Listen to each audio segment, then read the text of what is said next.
Monsieur le délégué, cher Laurent Collet-Billon, Monsieur le maire de Bru, Monsieur le président de Rennes Métropole, Monsieur le premier vice-président de la région Bretagne, Madame la députée, Monsieur le président Verdier, Messieurs les vice-présidents de la région Bretagne, Mesdames et Messieurs les élus, Mesdames et Messieurs les officiers généraux, Mesdames et Messieurs, ce jour, 12 décembre, est une date importante pour moi, ministre de la Défense. Je l'attendais depuis longtemps. Elle est placée sous le signe de la cyberdéfense au travers de 3 visites importantes. La première en début de matinée au pôle d'excellence cyber avec le président Verdier. La seconde ici. Et la dernière cet après-midi à Lannion, au lieu depuis tant d'années de l'effort de la France en matière de technologie, de télécommunications et d'information. Mais c'est ici, devant vous, que j'ai choisi de prononcer ces quelques mots, ce sera même plus que quelques mots, en forme de bilan et de perspective de mon action dans ce champ éminemment stratégique, en me concentrant d'abord sur le champ de responsabilité spécifique qui est le mien en tant que ministre de la Défense. Vous le savez, notre dépendance au numérique s'accroît avec les progrès rapides et continus de celui-ci, avec le développement de l'Internet des objets. Je rappelle l'hypothèse de 20 milliards d'objets connectés en 2020, avec le progrès dans le domaine des intelligences artificielles et de la cognitique, les travaux sur les blockchains ou encore le fonctionnement numérique des installations industrielles complexes. Tout cela renforce en retour notre exposition à ces vulnérabilités nouvelles. Les menaces dans le cyberespace sont le fait d'une diversité inédite d'acteurs, cybercriminels, activistes, États, groupes terroristes. Entre ces acteurs, les frontières sont poreuses. Ces menaces sont en outre extrêmement variées. Une attaque, même rudimentaire, sur un système de vote électronique, par exemple, peut perturber la vie démocratique d'une nation. La paralysie de médias peut perturber profondément la vie sociale. L'extinction d'un système électrique peut sérieusement altérer la vie quotidienne des citoyens comme l'économie.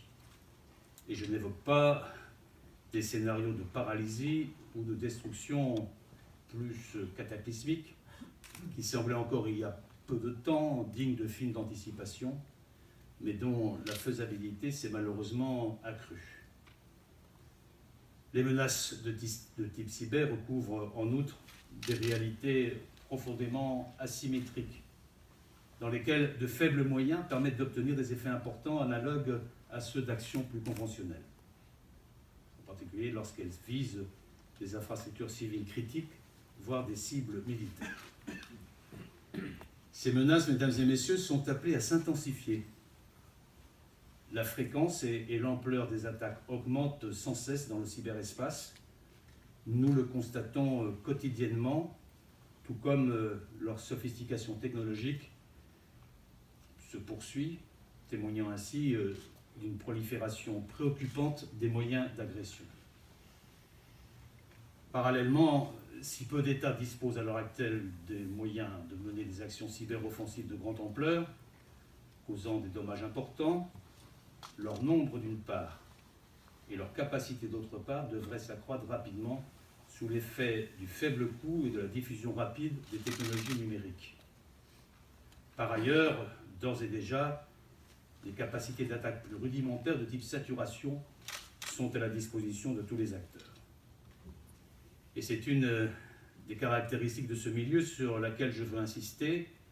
L'arme cyber peut avoir des effets tout à fait comparables à l'armement plus conventionnel que je qualifierais de cinétique.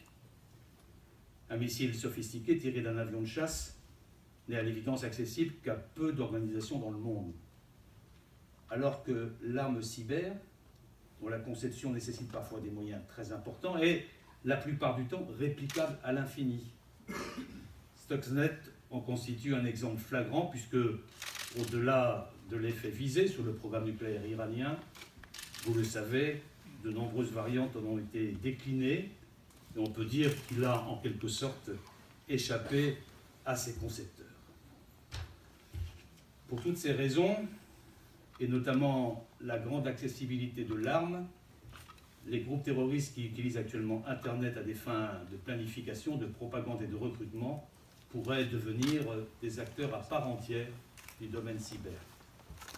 Les opérations asymétriques étant par nature inscrites dans leur ADN, le cyberespace leur ouvre un champ évident d'action où des dommages importants pourraient être obtenus avec des moyens limités.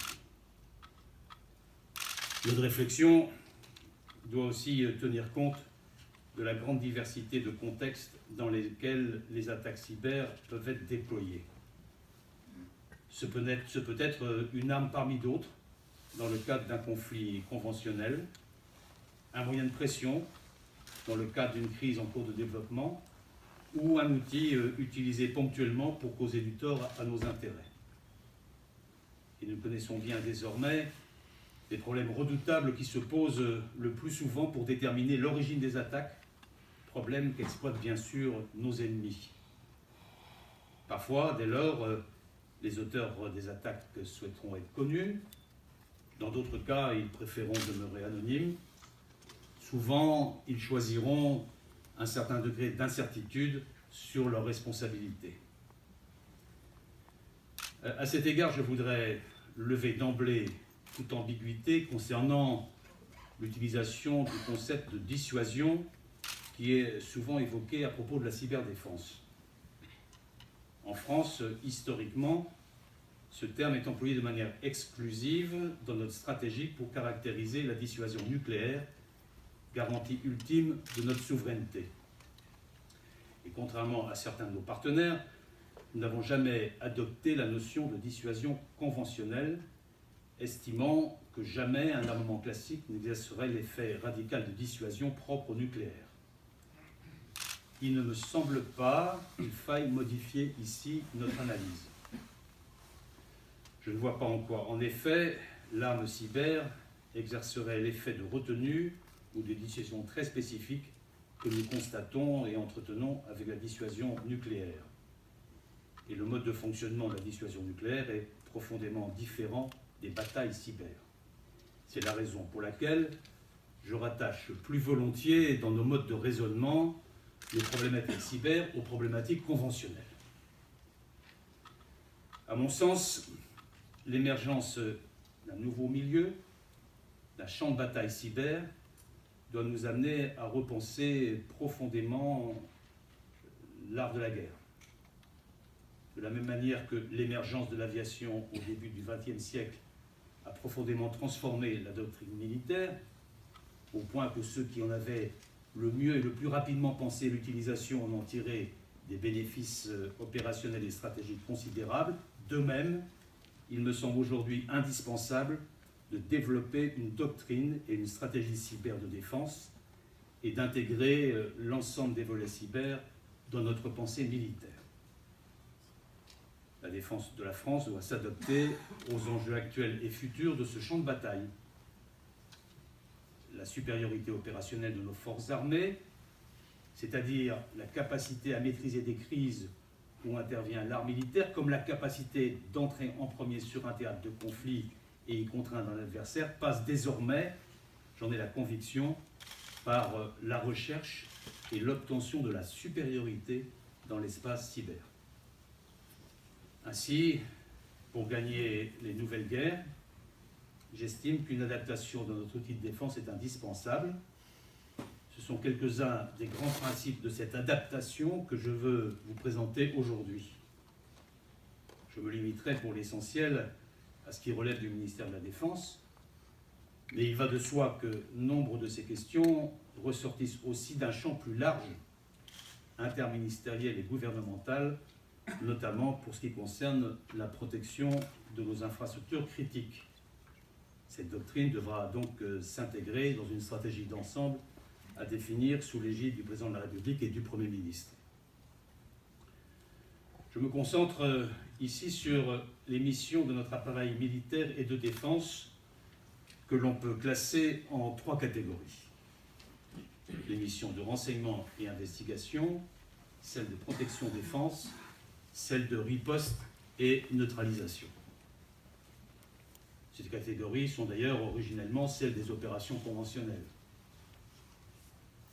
Dans le domaine cyber, la phase de renseignement prend une dimension encore plus essentielle. C'est la première mission.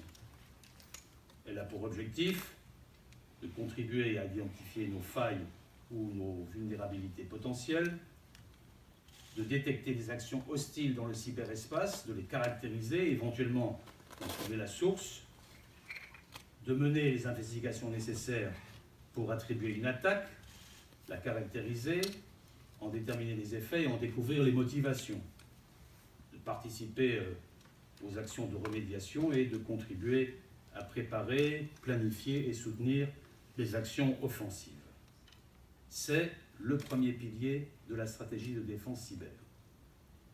Il suppose des moyens dédiés, qui ne sont pas tous de nature numérique d'ailleurs, puisque l'ensemble de la panoplie des actions de renseignement peut être utilisé, y compris le renseignement humain. Dans une opération offensive complexe, et je reprendrai l'exemple largement public de Stuxnet, l'humain est souvent la première source d'introduction de l'arme informatique dans un réseau totalement déconnecté du reste du monde. Il faut dès lors identifier une cible, identifier ses centres d'intérêt, s'en rapprocher et la transformer en une forme de vecteur numérique qui injectera, comme par mégarde, le virus informatique. J'ajoute que, bien entendu, l'arme cyber sera elle-même une source croissante de renseignements dans la prévention et la conduite de la guerre, comme dans le renseignement de théâtre ou dans le renseignement tactique. Nous devons tous en avoir conscience et en tirer les conclusions pour nos équipements et nos ressources humaines. La deuxième mission de la fonction cyberdéfense est la posture de protection-défense. Protection-défense sur le territoire en opération. La posture permanente cyber regroupe l'ensemble des mesures prises pour réduire les risques qui peuvent concerner nos systèmes. Le périmètre d'action du ministère de la Défense couvre non seulement l'ensemble de ces systèmes en métropole comme en opération extérieure, mais également, en coordination avec l'ANSSI, les opérateurs d'infrastructures vitales auprès desquels nous pouvons intervenir lorsque la situation le requiert via des groupes d'intervention rapides. La posture de défense sur cette deuxième mission intègre aussi une défense en profondeur, c'est la cyberprotection, qui consiste schématiquement à bâtir d'épaisses murailles, ainsi qu'à veiller en permanence à leur efficacité face à une menace toujours évolutive. Et puis une défense de l'avant, c'est la lutte informatique défensive, qui consiste en quelque sorte à patrouiller, à guetter, à intervenir dans l'espace numérique en cas d'intrusion pour éradiquer la menace et reconstruire la muraille. Pour la protection de ses propres systèmes, le ministère doit pouvoir disposer d'outils de protection immédiate, éventuellement automatisés, en cas d'attaque susceptible de provoquer des perturbations de grande échelle en touchant massivement à l'intégrité de données sensibles. Nous en élaborons et ils n'ont pas vocation à sortir des réseaux internes du ministère. Cette posture défensive s'applique de manière indifférenciée sur les réseaux parcourant le territoire national comme sur les théâtres d'opération. Et le troisième et dernier pilier est celui de la lutte informatique offensive, que je caractériserai plus précisément par ces deux termes, riposte et neutralisation. Il doit permettre d'agir et de répliquer contre un ennemi cherchant à nuire à nos intérêts de sécurité et de défense. Et face à une attaque, au demeurant, il conviendrait que nous puissions présenter au président de la République un large éventail de réponses possibles, sans nous limiter par avance à la sphère militaire ni au domaine cyber. Et la réciproque est tout à fait vrai également. En temps de guerre, l'arme cyber pourrait être la réponse ou une partie de la réponse à une agression armée, quelle que soit sa nature, qu'elle soit cyber ou non. Nos capacités cyberoffensives doivent donc nous permettre de nous introduire dans les systèmes ou les réseaux de nos ennemis afin d'y causer des dommages, des interruptions de service ou des neutralisations temporaires ou définitives justifiées par l'ouverture d'hostilités à notre encontre. En utilisant pour cela des moyens sophistiqués dont nous sommes parfois les concepteurs et qui doivent résister à tout risque de détournement, c'est un enjeu technologique complexe, mais qui est devenu fondamental. Quels sont là nos objectifs? En premier lieu, entraver les actions d'un individu ou d'un groupe d'individus à l'origine d'une attaque en paralysant ces actions. En second lieu, si celles-ci s'apparentent dans leurs effets à une attaque armée contre nos intérêts ou nos infrastructures, et en fonction de leur intensité, nos moyens de défense doivent pouvoir y apporter deux autres types de réponses. D'abord la neutralisation, y compris de façon permanente, neutralisation des infrastructures, utilisées pour nous causer des dommages. C'est la réponse immédiate visant à interrompre une attaque par la neutralisation des outils utilisés pour la mener. Le droit français a d'ailleurs été récemment modifié pour permettre des actions de neutralisation, en particulier des effets d'attaque informatique visant des systèmes d'information particulièrement sensibles. Je vous rappelle à cet égard que l'article 21 de la loi de programmation militaire 2013 a permis cette modification. Ensuite, là aussi, en fonction de la gravité des événements, peut venir le temps de la riposte, dans le cadre d'un combat numérique ou non. Si une attaque cyber s'apparente à un acte de guerre, notamment par la gravité de ses effets, une riposte adéquate s'imposera au-delà même de la neutralisation des seules infrastructures impliquées dans une logique, cette fois, de conflit ouvert. Plus spécifiquement, en cas d'attaque informatique transitant par des infrastructures ou par le territoire d'un État qui n'aurait pas empêché une telle utilisation, alors même qu'elle visait à commettre un acte internationalement illicite, la responsabilité de cet État pourrait être mise en jeu et justifier l'édiction de contre-mesures. Cela serait vrai dès lors qu'il serait établi que cet État n'ait pas pris les dispositions nécessaires pour éviter une telle utilisation. Vous l'aurez compris, j'estime que le droit, et spécialement le droit international, s'applique au domaine cyber. Ce principe a d'ailleurs été admis par le groupe d'experts gouvernementaux réunis dans le cadre des travaux de l'Assemblée générale des Nations unies sur la cybersécurité, et la France est d'ailleurs fortement mobilisée en faveur de cette action. Ainsi, une attaque informatique majeure, eu égard aux dommages qu'elle causerait, pourrait constituer une agression armée au sens de l'article 51 de la Charte des Nations unies et justifier ainsi l'invocation de légitime défense.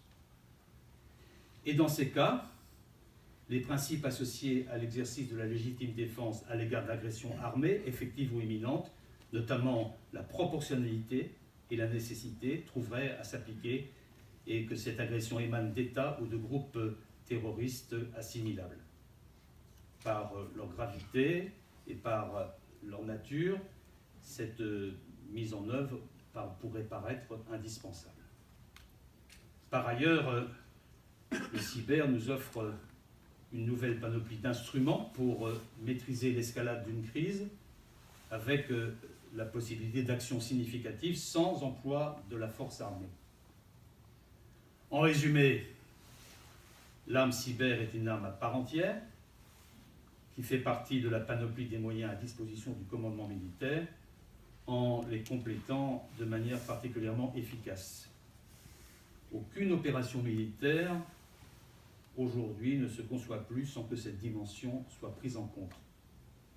Et vous le comprenez aussi, par ses modes d'action, par ses effets, par sa propagande extrêmement rapide et large et par sa complexité d'emploi, l'arme cyber impose une refonte importante de nos schémas de planification et de conduite afin d'en tirer le meilleur bénéfice. La nouvelle doctrine intégrera aussi une dimension de coopération internationale et son corollaire, une définition précise de la souveraineté appliquée à ce domaine.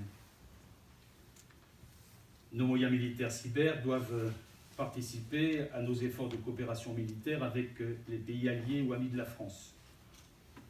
La coopération internationale doit permettre un soutien à ceux de nos partenaires qui souhaitent renforcer leurs capacités, doit permettre des échanges d'informations ou de doctrines avec nos alliés, ou encore une coordination spécifique pour les actions en coalition. Cette coopération nécessite l'établissement de capacités nationales robustes, garantes de notre autonomie dans ce milieu, garantes aussi de l'autonomie de nos partenaires. C'est la raison pour laquelle j'ai défendu et obtenu à l'OTAN l'affirmation d'un engagement politique formel, le Cyber Pledge, invitant tous les États membres de l'Alliance Atlantique à atteindre un niveau minimal de robustesse dans ce domaine. Cet engagement a été adopté au niveau des chefs d'État et de gouvernement au sommet de l'OTAN à Varsovie en juillet dernier. Dans le domaine cyber, comme pour les autres domaines conventionnels, rien de solide, rien de sérieux ne peut être fait à l'OTAN qui ne parte de capacités nationales robustes. C'est également un enjeu à l'Union européenne, où depuis l'adoption d'un cadre d'action dédié à la cyberdéfense en 2014, et depuis l'accord Union européenne-OTAN du sommet de Varsovie, nous travaillons à la protection des réseaux de communication de la PSDC, la politique de sécurité et de défense commune, et à la coopération Union européenne-OTAN sur la résilience et aussi sur la réponse aux incidents. Il apparaît donc clairement que le champ cyber sera, dans les années à venir, un domaine majeur d'investissement humain, technologique et donc financier. Cette stratégie appelle en effet des moyens, comme nous en avons commencé la programmation dès la loi de programmation militaire votée en 2013, et nous avons amplifié ce mouvement avec l'actualisation de la LPM en juillet 2015. En premier lieu, j'attache une importance particulière aux moyens humains. Peut-être encore plus que dans tout autre domaine opérationnel, la cyberdéfense est avant tout une affaire de compétences techniques de très haut niveau. Ainsi, au terme de la montée en puissance prévue par l'actualisation de la programmation militaire, ce sont 3200 personnes qui devraient, pour la défense, participer à la mission cyber, soit plus du double des effectifs à mon arrivée à la tête du ministère en 2012. J'ai également souhaité que la réserve prenne en compte la réalité de notre action future dans ce domaine. La réserve de cyberdéfense que j'ai décidé de créer est un pari certes ambitieux, mais dont les premiers résultats sont encourageants. À la fin de l'année, près de 400 réservistes l'auront intégré, ce qui est remarquable pour une opération que nous n'avons lancée qu'au mois de mai. Les étudiants de nos écoles d'ingénieurs sont candidats et participent aux exercices. Des experts des plus grandes entreprises de défense viennent ponctuellement mettre leurs compétences à notre service. Cette montée en puissance des recrutements s'incarne particulièrement ici, à la DGA-EMI, dans des domaines essentiels. Vous êtes ici le cœur de l'expertise technique du ministère de la Défense. Vous êtes au cœur de l'expertise technique des systèmes d'information et de communication, de la guerre électronique, des missiles tactiques et stratégiques, et bien sûr de la cyber dans son ensemble. Vous l'avez encore démontré tout à l'heure, et je suis très heureux d'être à nouveau ici, dans ces locaux d'exception. C'est ma troisième visite DGA-EMI. En 2012, j'étais venu annoncer déjà le renforcement très significatif du nombre d'experts en cyberdéfense à la DGA. Il fallait un bâtiment pour les accueillir. Ainsi, en octobre 2014, j'ai posé la première pierre d'un ensemble qui s'annonçait déjà particulièrement ambitieux et moderne. Je me souviens que nous avions, avec Louis Pouzin lui-même et Laurent Collet-Billon, fait un travail de maçonnerie non couvert par la sécurité cyber pour garantir la future solidité de cet immeuble. Et je crois que nous avons été performants vu le magnifique immeuble que nous avons inauguré. Et c'est pour moi une véritable satisfaction de constater la pleine réalisation en 2016 de ce qui n'était encore en 2012 qu'un projet de montée en puissance. Ce bâtiment que nous avons appelé Louis Pouzin, en l'honneur de l'ingénieur français à l'origine des travaux qui ont conduit à Internet, est destiné à accueillir les activités de cyberdéfense. Je pense notamment à l'analyse de composants de sécurité et à l'analyse de logiciels malveillants. Unique en Europe, ce centre sera, si l'on peut dire, le saint des saints de nos programmes cyber. Il rendra possible la préparation et l'équipement de nos forces, ainsi que la protection de nos moyens en offrant à nos experts un centre pour développer de nouveaux systèmes et appuyer nos actions dans l'espace cyber. Vous l'avez vu, il y a une surface de 9000 m², des plateformes techniques très spécifiques et performantes. Il dispose d'une capacité d'accueil de 250 à 270 personnes et un potentiel d'extension qu'il va nous falloir dès à présent envisager, monsieur le délégué, parce que déjà, ça devient très court. Cet espace se distingue aussi par son très haut niveau de sécurité de défense. J'ai pu le mesurer dans la courte période où je vous ai laissé dans votre visite. J'ai l'impression qu'on initie ici un nouveau concept de bâtiment, un bâtiment à haute qualité cyber, si je peux me permettre cette expression. Pour pouvoir défendre nos systèmes contre les virus et les malwares et les différentes menaces cyber, pour les détecter à coup sûr, empêcher leur prolifération et les éradiquer, il faut pouvoir les étudier en détail. Il faut également disposer de plateformes capables de simuler de manière réaliste un environnement complet, mais extrêmement confiné, pour étudier l'ensemble des caractéristiques des logiciels malveillants et mettre en œuvre la réponse technique, elle aussi extrêmement sensible pour les savoir-faire qu'elle mobilise. Et ici, vous faites tout cela. Et au-delà des chiffres, la question est celle des recrutements et de la formation. Si je prends l'exemple de votre site, il comptait 150 experts cyber en 2012, quand j'y suis venu pour la première fois. Il en compte désormais 420 et il devrait atteindre 650 personnes à la fin de la loi de programmation militaire, soit 4 fois plus.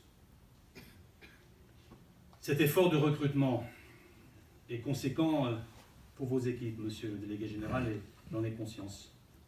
D'autant qu'il s'agit, on l'a encore vu ce matin dans le premier temps de ma visite, il s'agit d'un secteur particulièrement concurrentiel en matière de ressources humaines.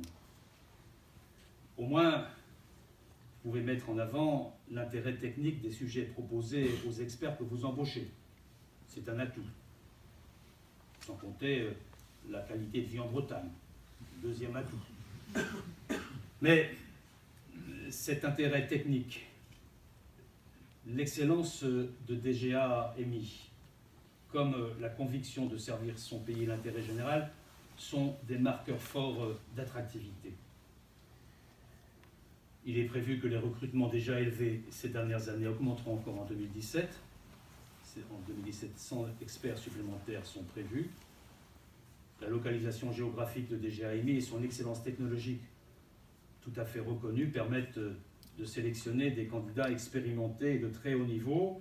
Ces atouts ont permis d'envisager dès 2015 l'accélération des recrutements sans pour autant diminuer leur qualité et tout en garantissant une bonne intégration des nouveaux venus. Et je dois dire ici, l'expertise technique de la DGA dans la conduite des programmes complexes est unique en France, unique en Europe, et c'est un véritable atout pour le ministère que je dirige. Une fois que les personnels sont recrutés, il faut les former. puis entretenir leurs compétences. Et j'aborde là un sujet qui me tient à cœur, comme vous le savez, que j'avais lancé ici, à savoir le pôle d'excellence cyber. Et le cœur battant du ministère de la Défense dans le domaine technique se trouve ici, en Bretagne. Tout un réseau est constitué. Il comprend TGA AMI, mais également le commandement des systèmes d'information et de communication de l'armée de terre, le COMSIC, l'école de transmission de Cesson-Sévigné, le centre d'analyse de lutte informatique défensive, le CALID, de Bretagne, la 785e compagnie de guerre électronique, la 807e compagnie de transmission, les écoles de Saint-Cyr-Coquelidan, sans oublier l'école navale et l'ENSTA Bretagne à Brest. Et c'est pour cette raison qu'en partenariat avec la région Bretagne, nous avons décidé d'implanter à Rennes le pôle d'excellence cyber qui a une vocation nationale, voire même européenne. Et dès septembre 2015, 13 grands partenaires industriels nous ont rejoints. Je les salue. Ils nous ont rejoints parce que ce sont des opérateurs d'infrastructures vitales, de grands industriels de défense, des fournisseurs de solutions ou encore des opérateurs télécoms. Et d'autres nous ont ralliés depuis, ainsi que de nombreux partenaires institutionnels, établissements de formation et de recherche.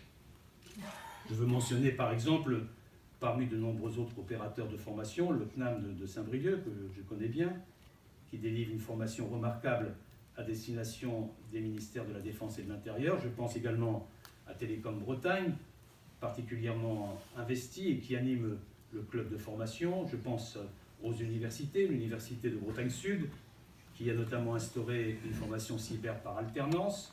C'est un concept, je crois, qui a vocation à prospérer. L'Université de Rennes 1, qui a mis en place avec l'UBO de Brest et l'UBS un diplôme universitaire programmation sécurisée, élaboré dans le cadre du pôle d'excellence avec le soutien de la DGA EMI. Ce pôle, transformé depuis en association, présidé par M. Verdier, vient de se matérialiser dans des locaux que j'ai inaugurés ce matin même à Rennes. J'y ai vu une véritable animation, des acteurs qui se rencontrent, qui échangent, qui créent, et c'est une très grande satisfaction. Elle dépasse mes espérances initiales, et je tiens à féliciter et remercier chaleureusement tous ceux qui s'y sont impliqués, en particulier Bernard Pouliquin qui est ici, qui me représente, mais là comme président de région. Vous savez que ce pôle repose sur 3 piliers, que sont la formation, la recherche et le développement de la filière industrielle. Concernant la formation, et conformément aux objectifs que j'avais fixés ici, même en 2014, ce sont plus de 2800 étudiants qui ont été formés ou sensibilisés à la cybersécurité durant l'année scolaire 2015-2016, soit 40% de plus que l'année précédente. Et pour l'année scolaire en cours, 2016-2017, ce sont plus de 3500 étudiants qui seront à nouveau formés ou sensibilisés, soit une nouvelle croissance de 25%. Sur le plan de la recherche, l'accord général de partenariat signé fin 2014 par la DGA, le Conseil régional de Bretagne, le CNRS, l'INRIA et 9 universités ou écoles d'ingénieurs trace une feuille de route commune associée à un financement de 12 millions d'euros. Concrètement, cela se traduit par le financement de nouvelles thèses de doctorat, de séminaires scientifiques dans les domaines de l'électronique, de la cryptographie et de la sécurité des systèmes logiciels. Au-delà des travaux de recherche et du renforcement du corps professoral, des chaires permettront de former plus de 20 docteurs. Elles constituent également des lieux de dialogue permettant entre l'industrie et le monde de la recherche la fertilité nécessaire. Par ailleurs, dans le cadre du contrat de plan État-région, plus de 6 millions d'euros sont investis pour équiper les laboratoires académiques de plateformes destinées aussi bien aux travaux de recherche qu'aux travaux pratiques dans le cadre des formations. Une véritable ambition de rayonnement anime ce pôle, De nombreux échanges européens et internationaux engagés l'illustrent déjà. Télécom Bretagne, Airbus Defence and Space et Thales ont organisé par exemple un challenge, je l'ai vu ce matin, auquel ont participé plus de 400 étudiants. Et cette European Cyber Week, appelée à monter en puissance, est un très beau rendez-vous qui est le témoignage de l'avancée de ce pôle d'excellence. Enfin, pour compléter ce chapitre des moyens, je voudrais dire un mot des investissements en technologie et équipement. Dès 2014, les travaux de recherche et de développement se sont intensifiés en matière de cyber. Cela a notamment permis d'intégrer le volet cyber aux travaux de conception des futurs navires ou des systèmes de défense aérienne. Je pense tout particulièrement à la frégate de taille intermédiaire, la FTI, que j'ai lancée avec vous, monsieur le délégué, au salon Euronaval. C'est probablement le premier bateau qui intégrera à ce point la dimension numérique et son corollaire sécuritaire, et ça dès sa conception. S'il en est ainsi sur le nouveau programme, ceux qui ont déjà été lancés en bénéficieront également. En 2017, 30 millions d'euros seront notamment engagés pour intégrer la cybersécurité dans les évolutions du Tigre et dans le programme Scorpion. Et vous avez, je crois, je n'étais pas là, assisté ce matin à une démonstration de la menace qui pèse sur ce type de véhicule. Et les travaux que la DGA mène sur tous ces systèmes d'armes sont essentiels. Plus généralement, la loi de programmation militaire prévoit de multiplier par 3 les crédits avec près de 440 millions d'euros engagés pour le développement et l'acquisition de nouvelles solutions de cybersécurité sur la période de la LPM qui va jusqu'en 2019. Et cette augmentation significative a déjà été mise à profit pour apporter au ministère les solutions de cyberprotection dont il a besoin et outiller la chaîne opérationnelle de la lutte informatique défensive.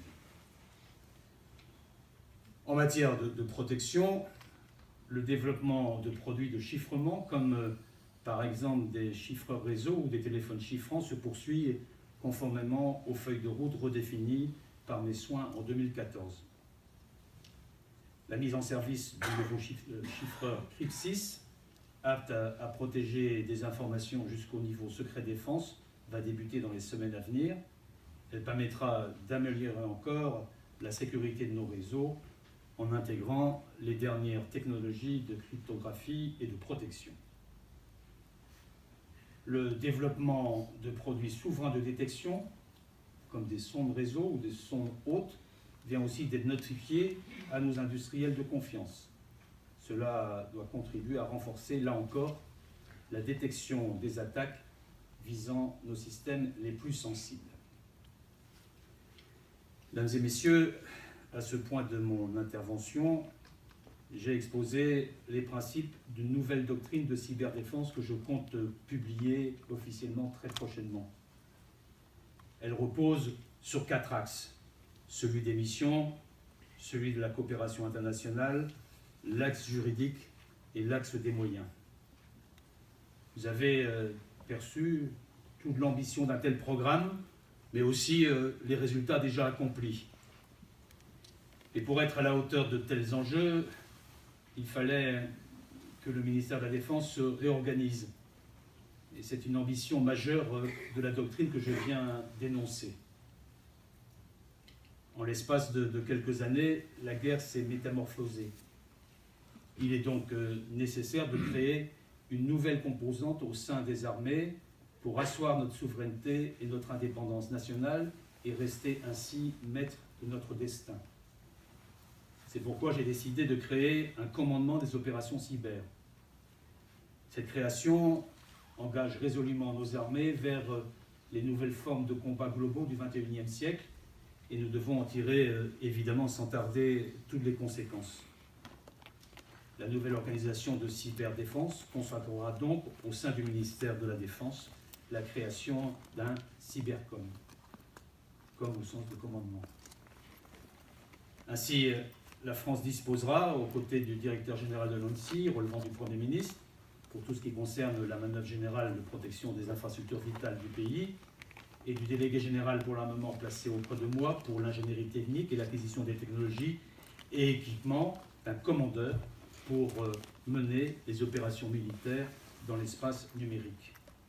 À eux trois, avec l'apport essentiel de nos services de renseignement, avec l'apport essentiel de nos entreprises, ils permettront à la France de consolider sa posture de protection et de défense, ainsi que ses capacités d'action contre tout ennemi.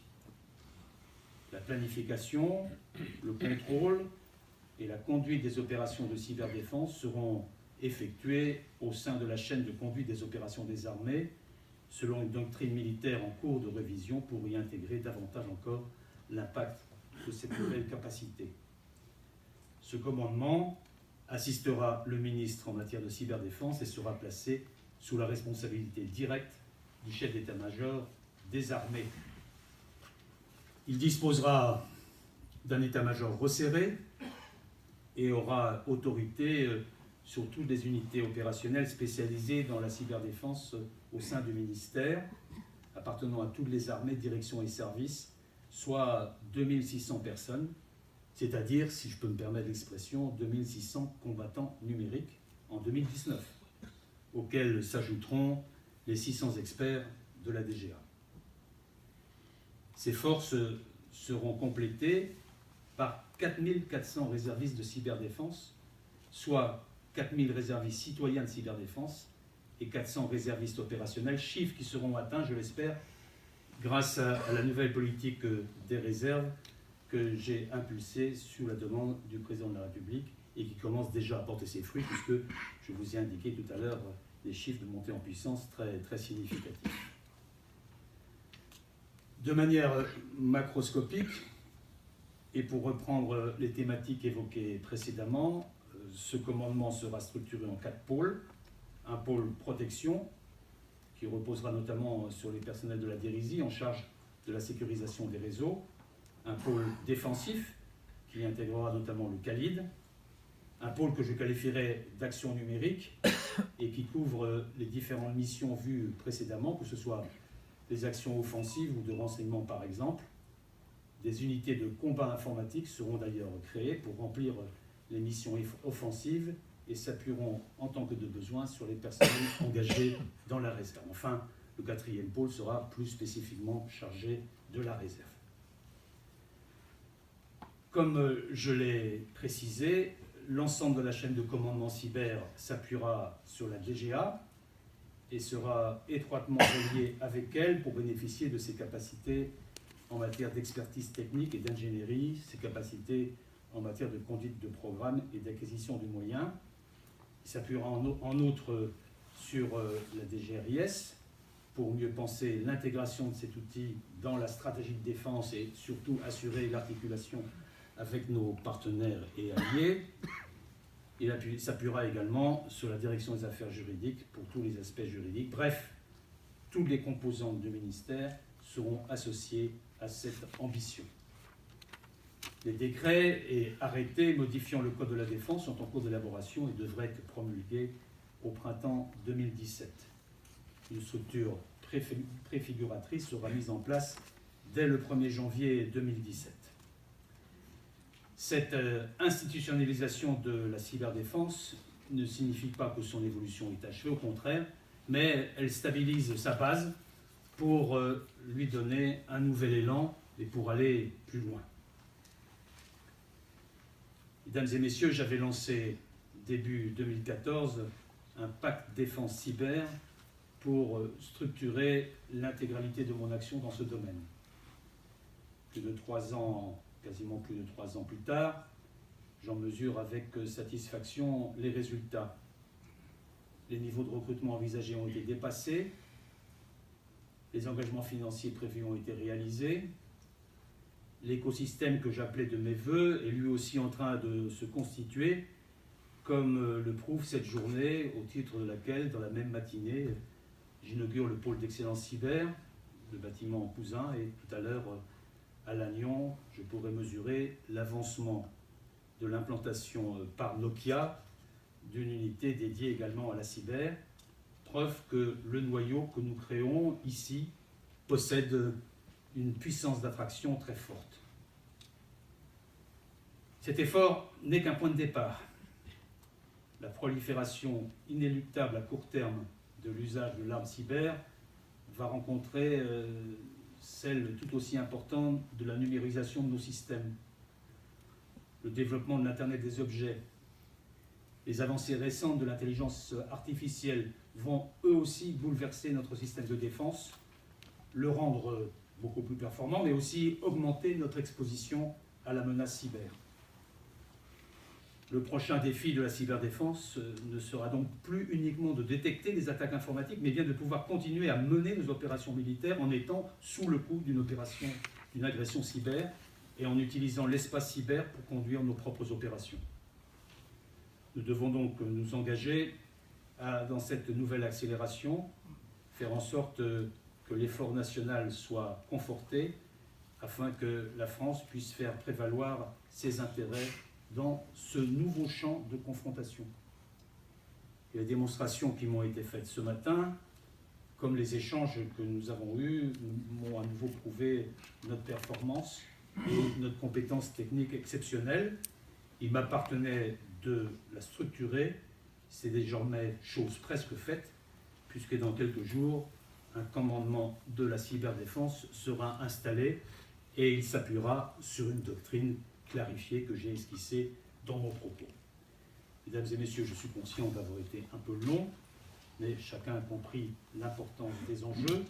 J'ai une satisfaction personnelle, c'est d'avoir été d'abord très sensibilisé à ces enjeux dès mon arrivée à la tête du ministère et d'avoir essayé de concrétiser la manière d'y remédier, d'avoir une action continue et déterminée. Et je dois dire que cette inauguration aujourd'hui me conforte dans les choix que j'ai pu faire au moment où il fallait les faire sous la responsabilité et l'action du président de la République. Je dois dire aussi que si nous atteignons une telle réussite, mesdames et messieurs, c'est grâce à la qualité des personnels, grâce à votre motivation commune, grâce à vos compétences, votre expertise, grâce aussi à votre engagement et à votre souci de la souveraineté de notre pays. Au nom de la France, je voulais vous en remercier. Vive la République, vive la France.